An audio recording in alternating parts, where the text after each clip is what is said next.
Good day, everyone. So this is part 2 of Title 8, Crimes Against Persons, still in the Revised Penal Code, Book 2.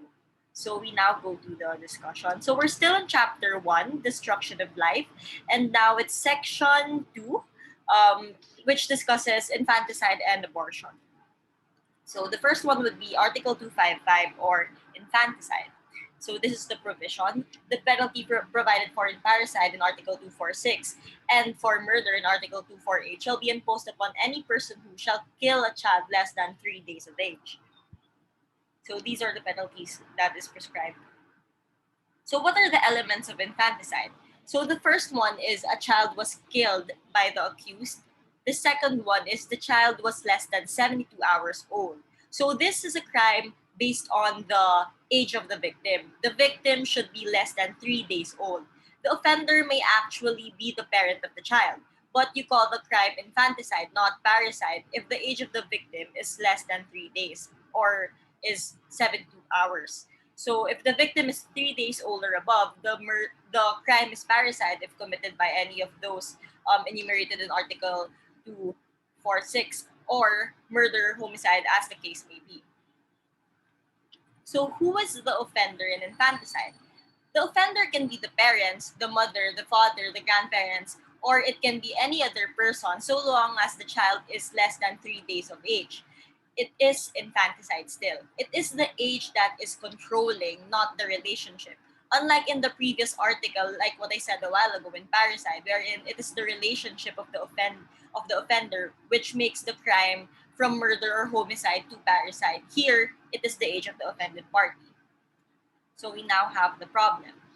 What if there was this woman, A, and this woman gave birth to a child. After giving birth to the child while the child was only a day old, she already wanted to kill the child in order to conceal her dishonor. However, she could not kill the child by herself, and so she asked for a favor from her friend B. And so B arrived and both A and B killed the child, a day old only, by suffocating the child with a pillow. The child less than 3 days old died. So what is the crime committed here? So A is liable for infanticide. B is also liable for infanticide. There was conspiracy between the two. This time, conspiracy on life, both of them are liable for infanticide under only one information. Both the mother and the friend are conspirators of the crime of infanticide. Now, let us say that the mother is convicted. If the mother is convicted, the penalty imposed by the law as provided in Article 255 is equivalent to parricide, which is reclusion perpetua to death. On the other hand, if the stranger is convicted under Article 255, the penalty to be imposed is equivalent to murder under Article 248, therefore also reclusion perpetua to death. But note that the charge that he is guilty of infanticide, the fact that the said mother, it said here that she killed the child less than 3 days old in order to conceal her dishonor. So it says in the provision that this will mitigate the criminal liability of the mother. The penalty will be lowered not only by 1 but 2 degrees from reclusion perpetua to death. The penalty of the mother will only now be prison mayor. So next slide. So now we go to abortion. There are 4 articles on abortion. So we have intentional abortion, unintentional abortion, abortion practiced by the woman herself or by her parents, and abortion practiced by a physician or midwife, and dispensing of abortives. So we first go to intentional abortion. So this is the provision on intentional abortion, and it prescribes for the penalties. So what are the elements of abortion? Now, note that there are 4 articles on abortion, but there are only 2 types of abortion, not elements rather, 2 types of abortion. There is intentional abortion and unintentional abortion, because the abortion practiced by the woman herself or the mother and the abortion practiced by a physician or midwife are all intentional abortion. So in effect, we only have 2 kinds of abortion. We have intentional and unintentional abortion. So what is abortion? Abortion is the willful killing of a fetus from a mother's womb or the violent expulsion of a fetus from the maternal womb, which results in the death of the fetus. So intentional abortion is committed in three ways. So first is by using violence upon the person of the pregnant woman resulting to abortion. Second is without violence, by acting without violence, without the consent of the woman, by administering aborting drugs or beverages without the consent of the pregnant woman. And third, by acting without violence with the consent of the pregnant woman, that is by administering aborting drugs or beverage to pregnant woman, this time with her consent. So the second one is without her consent, and the third one is with her consent. So how is unintentional abortion committed? So unintentional abortion can only be committed in one way, and that is by exerting physical violence on a pregnant woman, and in the result thereof, an unintentional abortion was suffered.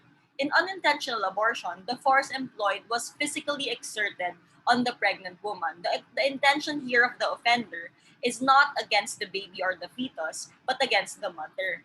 His intention is against the mother, but in so doing, since the mother is pregnant, the baby or the fetus was also aborted. So abortion was unintentionally caused. So note that in intentional abortion, there is an intent to kill the fetus or the baby inside the womb. While unintentional abortion, there is violence inflicted on the pregnant woman, but there is no intention on aborting the baby. So we go now to a problem. What if there were two college students in a relationship? So there was A and B. A is the girlfriend and she became pregnant. And B, the boyfriend said, "Oh, I'm not yet ready. We are still too young." So I think they were 18 or 19.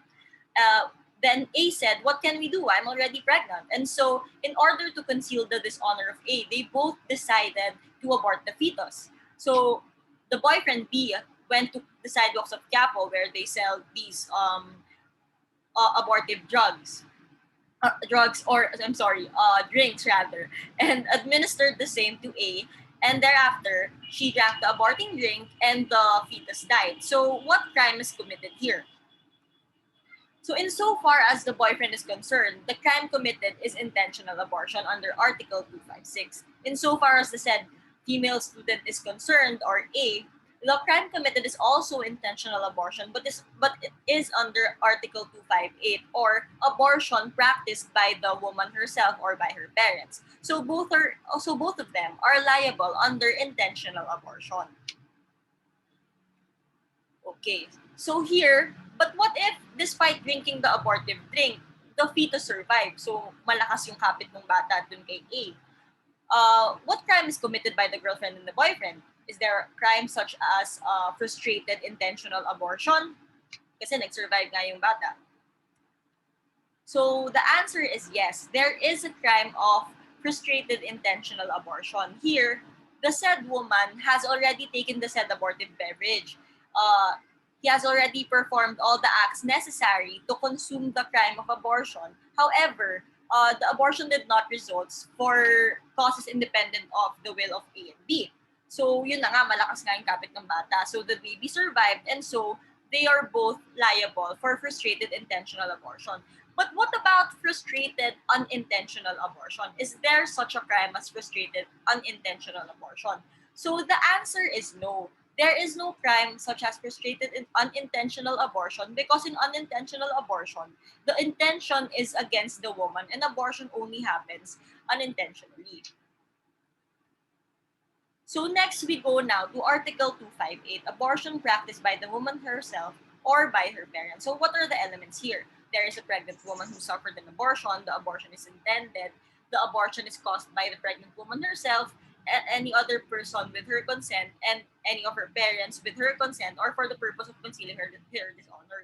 Kagaya ng examples na binigay kanina, wherein the woman consented to aborting the baby. So she will fall under Article 258, because the criminal liability of the woman aborting herself is under this article, and it also might be mitigated if it is done by her parents or any other person with her consent, although that is not mitigated.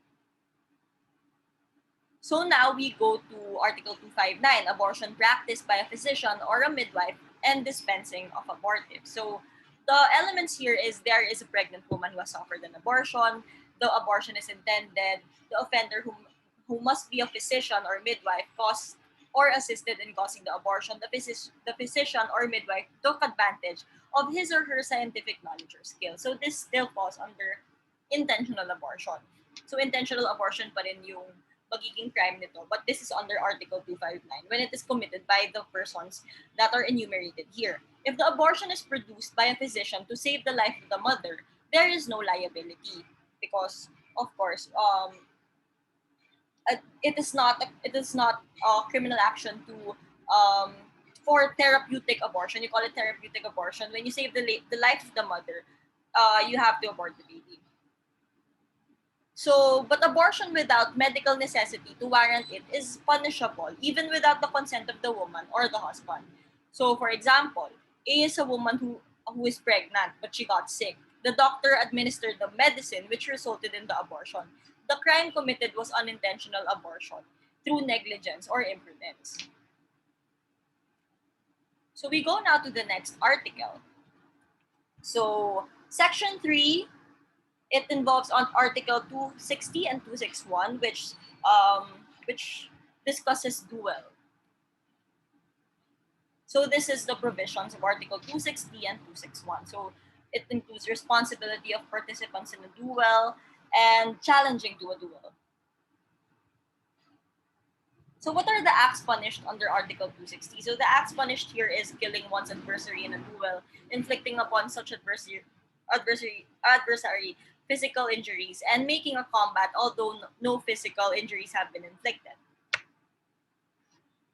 So the persons liable here is the person who killed or inflicted physical injuries upon his adversary, or both combatants in any other case such as principals, the seconds as accomplices. There is no such crime nowadays because people hit each other even without entering into a preconceived agreement. Usually, sa panahon naman ngayon, hindi na pinag-uusapan kasi you duel, you agree that you come into combat, but nowadays, like, people just fight without really talking about it or without agreeing into a formal or regular combat.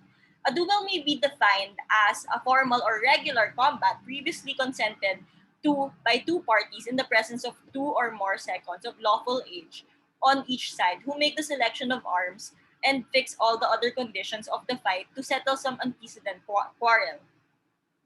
If these are not conditions of the fight, it is not a duel in the sense contemplated in the revised penal code. It will be a quarrel, and anyone who killed the other will be liable for homicide or murder, as the case may be. You remember the case in Article 25, is that 251? Death, cause, and tumultuous affray. So, if there are two organized groups, right, if there are two organized groups that are fighting each other in a tumultuous and a confused manner, so it doesn't fall under that article. So it may fall under duel when all the elements necessary for those in a duel come across these in Article 260. So what are the acts punished in Article 261?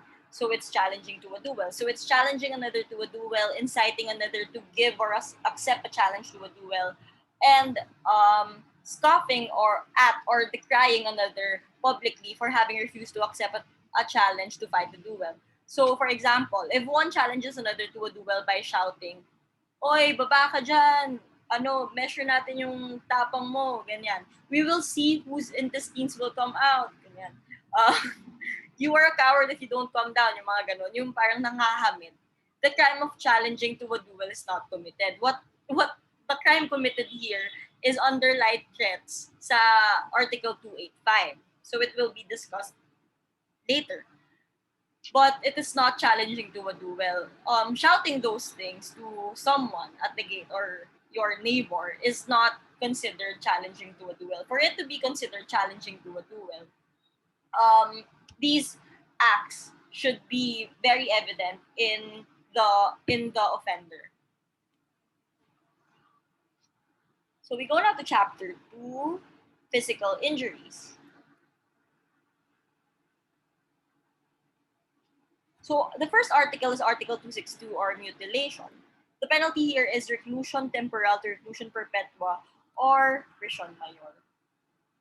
So this is the provision. The penalty of reclusion temporary, reclusion perpetua shall be imposed upon any person who shall intentionally mutilate another by depriving him either totally or partially of some essential organ of reproduction.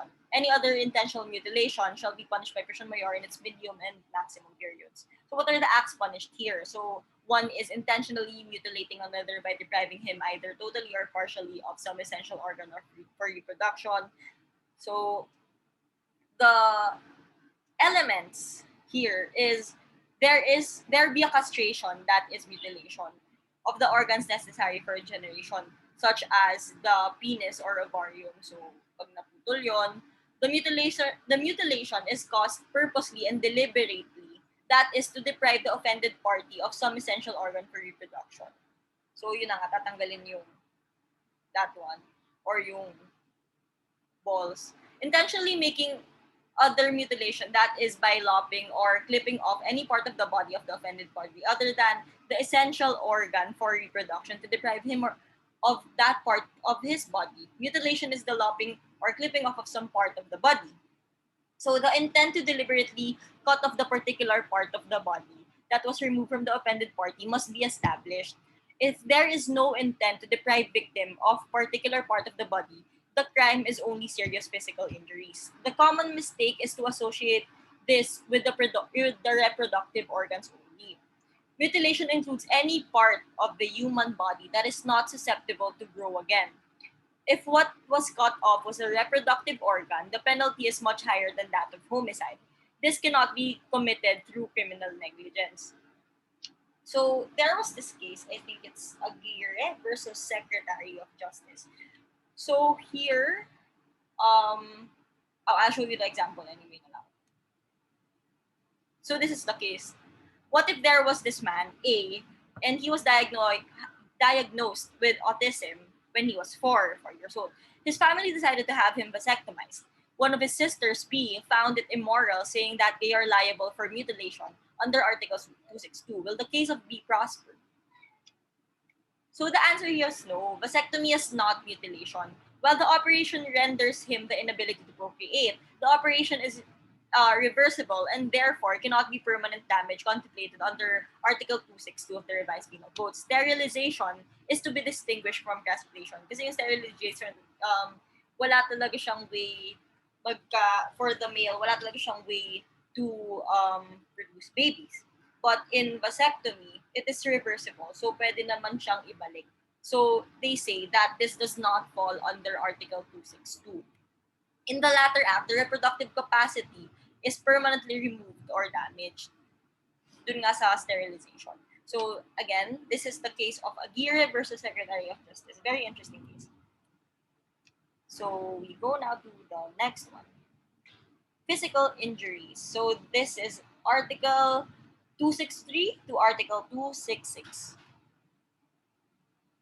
So what are the acts punished in Article 263? So we have when the injured person becomes insane, imbecile, impotent, or blind in consequence of the physical injuries inflicted, when the person injured loses the use of speech or the power to heal or to smell, or loses an eye, a hand, a foot, an arm, or a leg. Yun nga, sabi kanina, it can be mutilation, but it also can be physical injuries. It depends on how it is committed. Loses the use of any such member or becomes incapacitated for the work in which he was therefore habitually engaged in a consequence of the physical injuries inflicted. When the injured becomes deformed, loses any other members of the body, becomes ill or incapacitated for the performance of work which he was habitually engaged for more than 90 days. Ito po yung tandaan natin sa Article 263 sa serious physical injuries. The person here or the offended party, hindi siya nakapag-work for 90 days because of the physical injuries, or hindi siya nakafunction for 90 days. When the injured person becomes ill or incapacitated for labor for more than 30 days, but must not be more than 90 days. So ayun. All of those enumerated or mentioned in Article 263 are already considered serious physical injuries. If a person becomes ill or incapacitated for more than 30 days, it is already serious physical injuries. It is already divided into categories for purposes of penalties.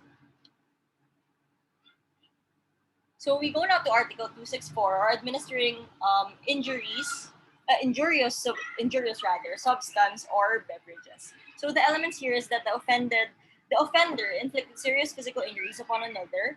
Number two, it was done by knowingly administering to him any injurious substances or beverages, or by taking advantage of his weakness or mild or cruelty. Third is he had no intention to kill. So we go now to less serious physical injuries.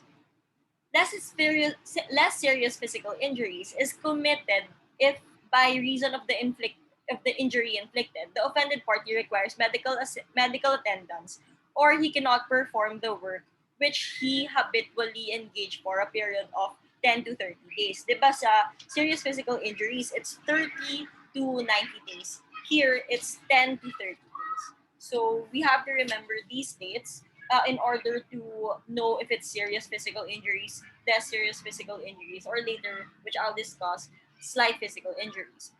So the requirement of medical attendance or his incapacity to do his work for a period of 10 to 30 days will bring about less serious physical injuries. So pag wala rin yung mga circumstances mentioned in serious physical injuries, tapos 10 to 30 days lang siya na incapacitate, it might fall under less serious physical injury. So we also have to remember those things enumerated a while ago. This is serious physical injuries, yung pag deform, pag na-lose ng sense of hearing, those things.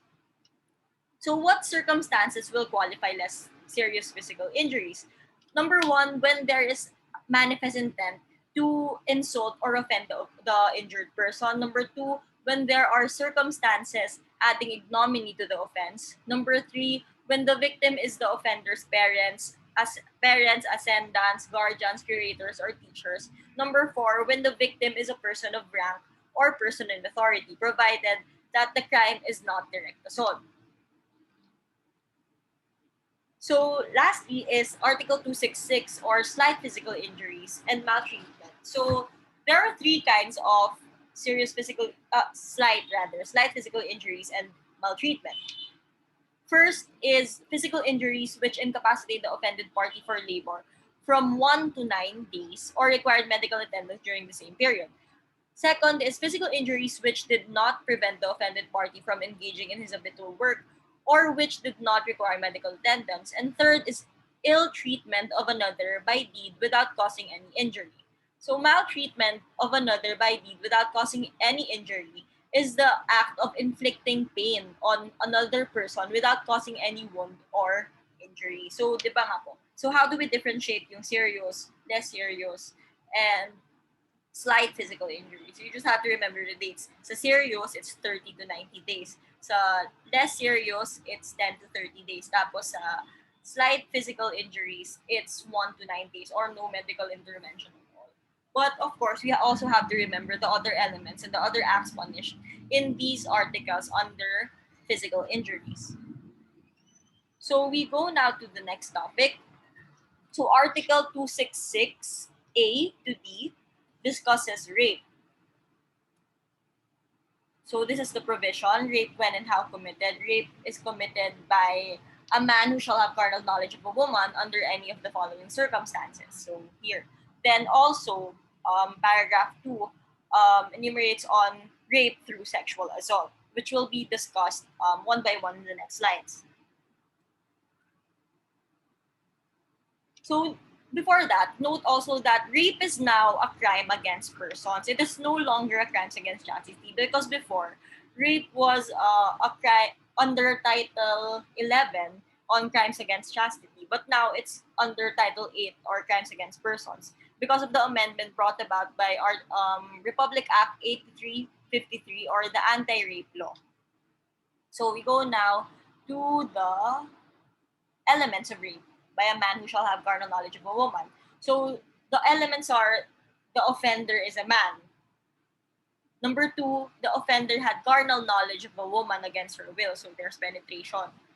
Number three, such act is accomplished under any of the following circumstances, so through force, threat, or intimidation when the offended party is deprived of reason or otherwise unconscious. So this is when you're drunk, when you're sleeping. Another is by means of fraudulent machination or grave abuse of authority.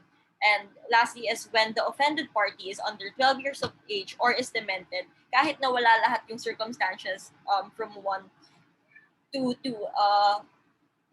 mentioned above, kahit wala sila, it still falls under rape rape with the carnal knowledge of a woman. Pag yung offended party is 12 years of age or demented.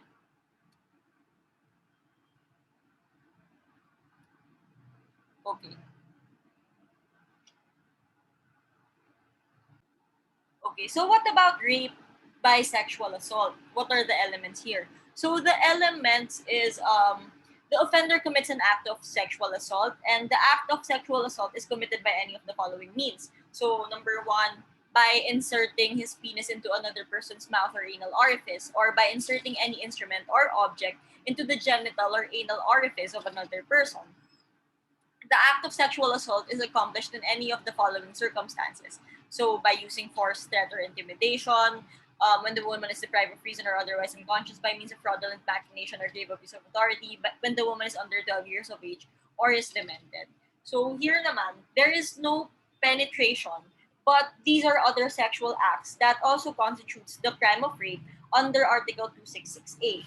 So, pag in-insertan ng any object or the finger into the genitalia of the woman or her anal orifice. Although I remember our professor discussed that there was this case, I think it's Cruz versus People, wherein the man here or the offender here was already touching the offended party's private parts, but it wasn't proven that his penis was erected, and so I think he was only convicted of acts of lasciviousness. And our professor explained to us that in order to prove rape by sexual assault, kailangan daw matigas yung ano. So ayun, I just remember that part of the lesson that she was saying na in order to prove that it was rape by sexual assault, you also have to there the yeah the genital of the man has to be erect. So to further explain, we go now to the examples. What if it was a finger which was inserted in the genitalia of a person? Is it acts of lasciviousness or rape by sexual assault? So the Supreme Court said it is rape by sexual assault. According to the Supreme Court, it would be so weird naman if what has been inserted is an instrument or object. See it contravenes what I said a while ago na pwedeng acts of lasciviousness din siya. But I'm not really sure. But here the Supreme Court said it's rape by sexual assault. Lalo na if the offended party is a kid or is less than 12 years of age, of course it is under rape by sexual assault. It would be rape by sexual assault, but if it was a finger, it would be rape by acts of lasciviousness, like what I was saying. The finger is within the mean of an instrument or object insofar as rape by sexual assault is concerned. So in case of so here naman. So wait, sorry. So what if A and B are lovers and suddenly B filed a case against A because according to B, he was raped by her boyfriend in the course of the trial of the case. The defense of the man was a so-called sweetheart defense theory. According to him, it is impossible for him to have raped her because we are sweet lovers. Will the sweetheart defense theory lie in his favor? So what did the court say in this case? The Supreme Court said in this case that in case of sweetheart defense theory, for it to lie, mere oral testimony will not suffice. There must be documentary evidence, so memorabilia, picture, love letters, etc., which would show that indeed they are sweethearts, boyfriend and girlfriend, or lovers. But mind you that even the Supreme Court said this, there was not a case wherein the sweetheart defense theory has acquitted the man. So ayun na nga, kahit na boyfriend and girlfriend kayo, it doesn't give the right to the boyfriend to forcibly commit sexual intercourse with his or her girlfriend. Diba? So, in case of a rape by carnal knowledge, when is the penalty qualified? So the answer is reclusion perpetua to death when rape is committed by use of a deadly weapon, when rape is committed by two or more persons, when by reason or on occasion of a rape, the victim becomes insane, when rape is attempted, and homicide is committed. So ito yung mga magka-qualify nung penalty ng rape by carnal knowledge. So, kailan naman nagiging capital punishment or death penalty yung mga nang-rape? So, there are 11 enumerated instances. So, when by reason or occasion of rape, homicide is committed, when the victim is under 18 years of age and the offender is a parent, ascendant, step-parent, guardian, relative by consanguinity. So, yung mga to, kailangan alleged yan sa information because I think there was a case also that hindi na alleged information that they were related or hindi na alleged na she was younger than she was under 18 years of age. So it was only simple rape. But at first at first the prosecution was asking for the capital punishment because I think it was the father who raped the offended party. So we should also be familiar with these 11 instances wherein the capital punishment shall be imposed. So what is included here? There is also when the victim is under the custody of the police, when rape is committed in full view of the spouse or the parent or any of the children of the or relative of consanguinity, when the victim is is a religious engaged in legitimate religious calling. So pag madre, ganyan. When the victim of rape is below 7 years of age, so that's statutory rape. When the said offender knows that he has been afflicted with HIV virus or AIDS, yan, malaya. Yan yung mga penalties that makes the crime of rape into capital punishment. So ano naman yung Anti-Child Abuse Act or Republic Act 7610? So insofar as RA 7610 is concerned, children are those are below 18 years of age, above 18 years of age who does not have the capacity to fully protect themselves against any abuse, cruelty, or maltreatment because of their physical or mental disability. Child abuse refers to the maltreatment, whether habitual or not, of the child, which includes any of the following. So, physical or psychological abuse, neglect, cruelty, sexual abuse, and emotional maltreatment. Any act by deeds or words which debases, degrades, or demean the intrinsic worth and dignity of a child as a human being. So another is unreasonable deprivation of his basic needs for survival, such as food and shelter, or failure to immediately give medical treatment to an injured child, resulting in serious impairment of his growth and development or in his permanent incapacity or death. So ito yung mga sinasabi nilang situations wherein it falls under child abuse.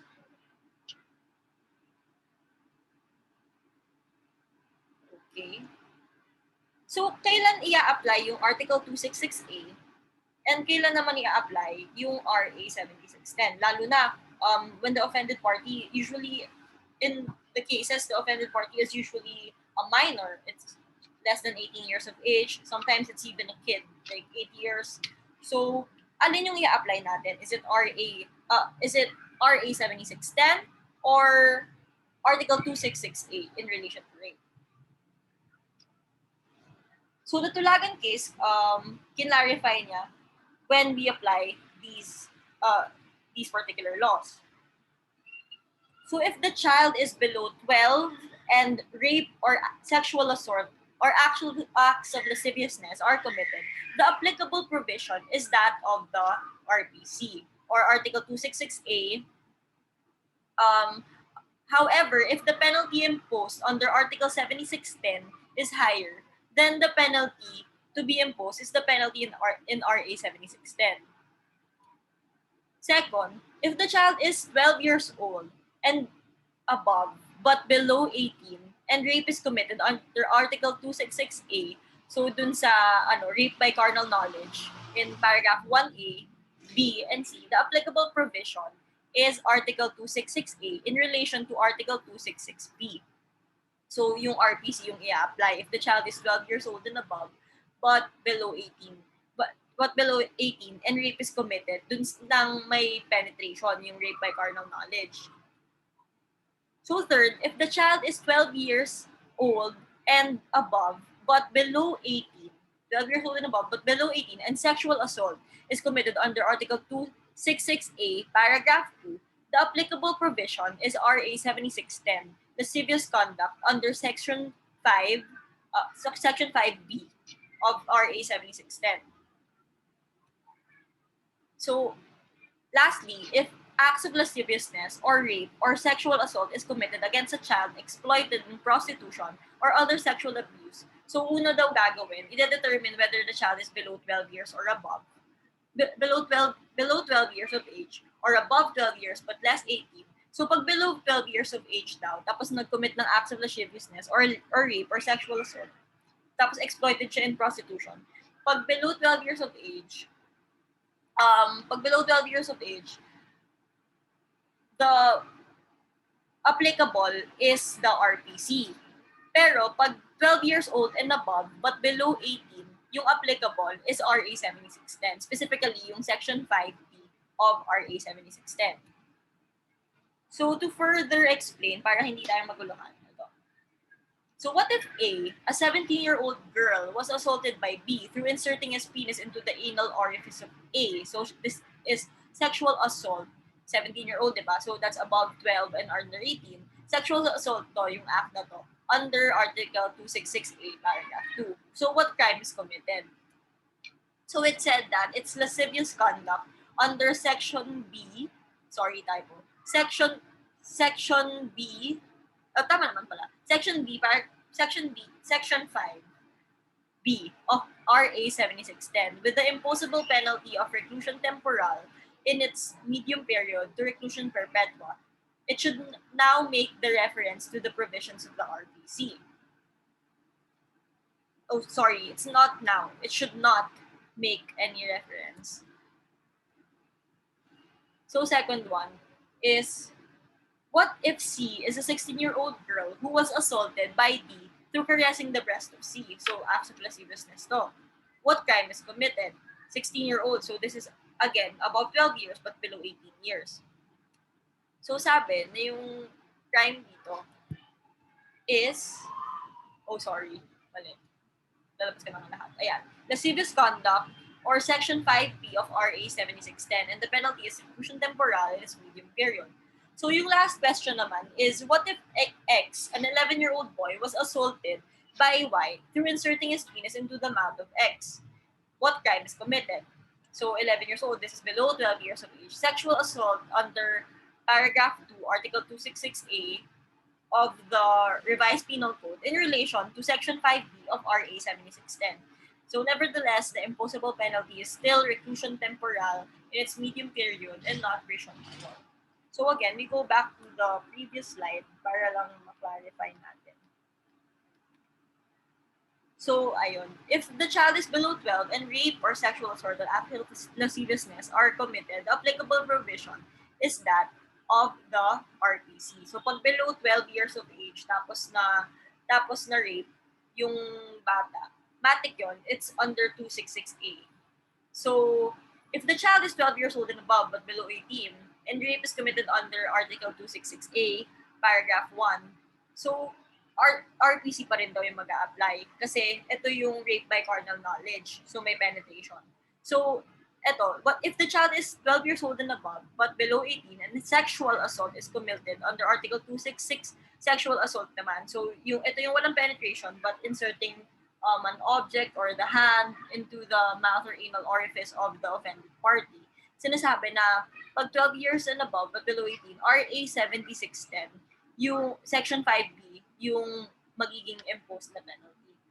Tapos, pag child exploited into prostitution, if the child is below 12, the RPC, pag above 12 but below 18, 7610.